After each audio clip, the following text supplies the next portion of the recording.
My father was Joseph Lamb. He was a ragtime composer, but only in his private life. He did not make his living in the music world. Let me see. He got married to a girl by the name of Henrietta Schultz in 1911, June 7th, 1911. And he moved to Brooklyn. At that time, he lived in Great Notch in Jersey, and Montclair, New Jersey. And then he moved to Brooklyn when he married Henrietta, and they had a son, Joe Jr., in 1915, and in 1920, Henrietta died of the flu epidemic in 1920, and so at that time, Joe was about 5 years old, and they tried living with the Schultzes, Henrietta's mother, but it didn't work out because she didn't want my father playing the piano. So he moved up over to Jersey in with his sister and her husband and a couple of kids, and he started courting my mother from Jersey. I don't know when, I don't know how it started, but anyway,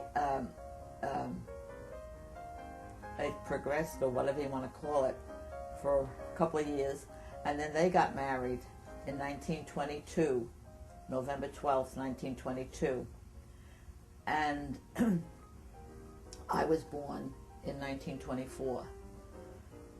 Joe, of course, from my father's first marriage, he was 9 years older than I was. He was born in 1915. I came along in 1924. So he was 9 years older than I was.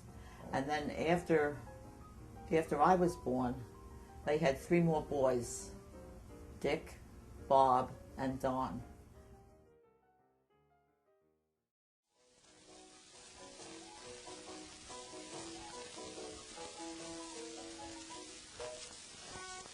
He always used to tell us he could play Yankee Doodle on anything, which he did.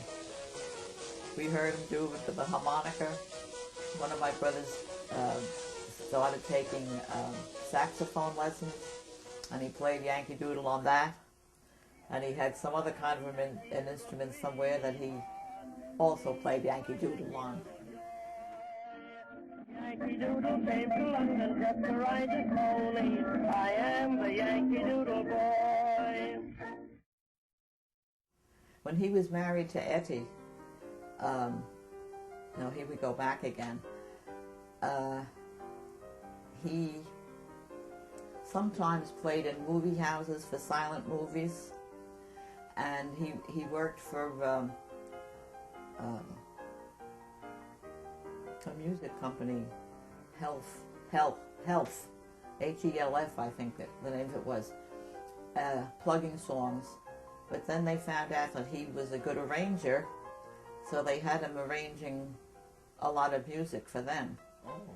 But it took a lot of his time, and it was a thing where he could do at home, which is what he preferred, than making his music playing in movie houses and stuff.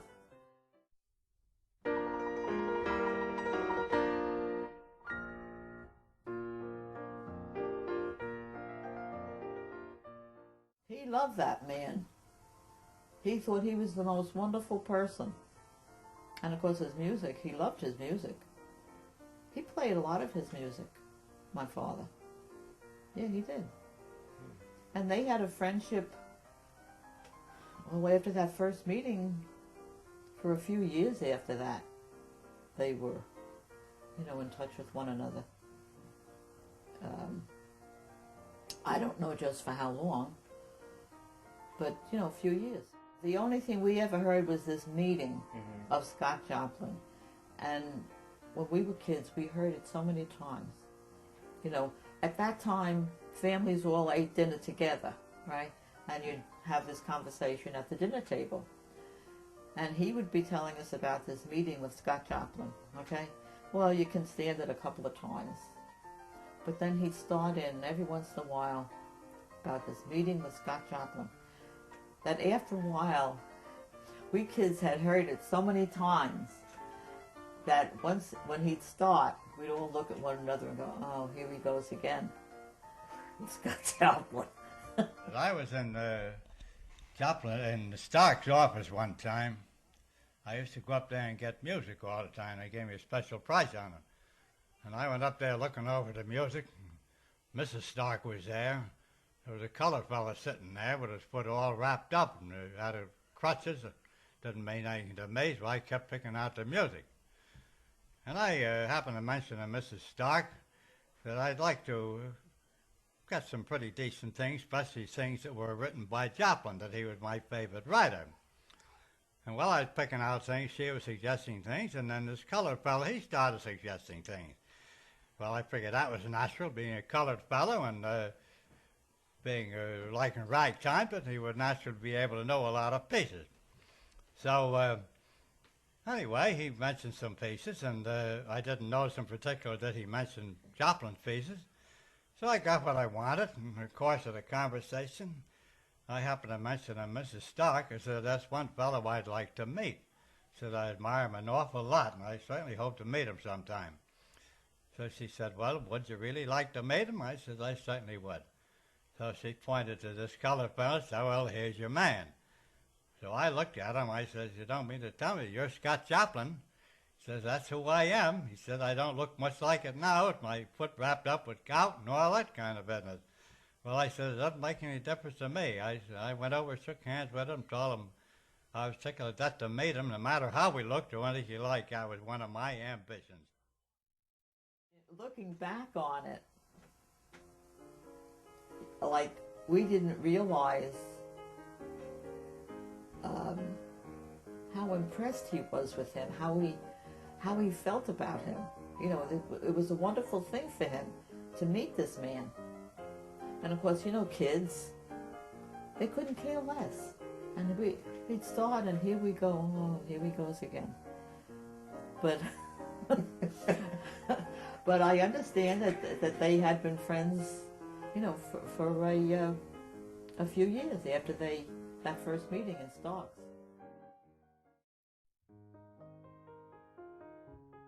I wanted him to wear a morning suit, because this was the thing of the day, you know. Going back to what, 1948 is when we got married. And this is what the fathers of the brides wore. These morning suits with the tails and stuff. So I said to Dad, I said, "I'd like you to wear a morning suit."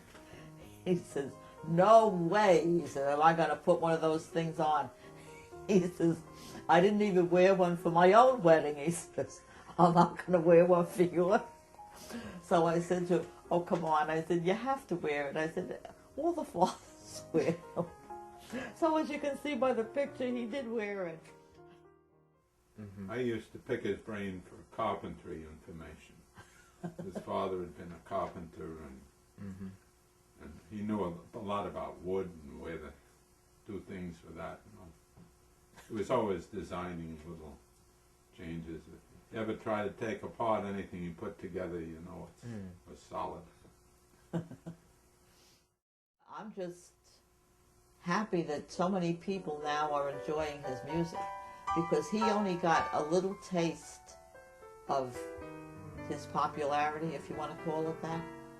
You know, he got a little taste of people enjoying his music and such. It's so nice for me to hear people talk about him and his music and stuff like that, because I don't think he ever realized just how many people knew his music or ever played. We never knew. We never knew growing up. No. As far as we were concerned, it was over.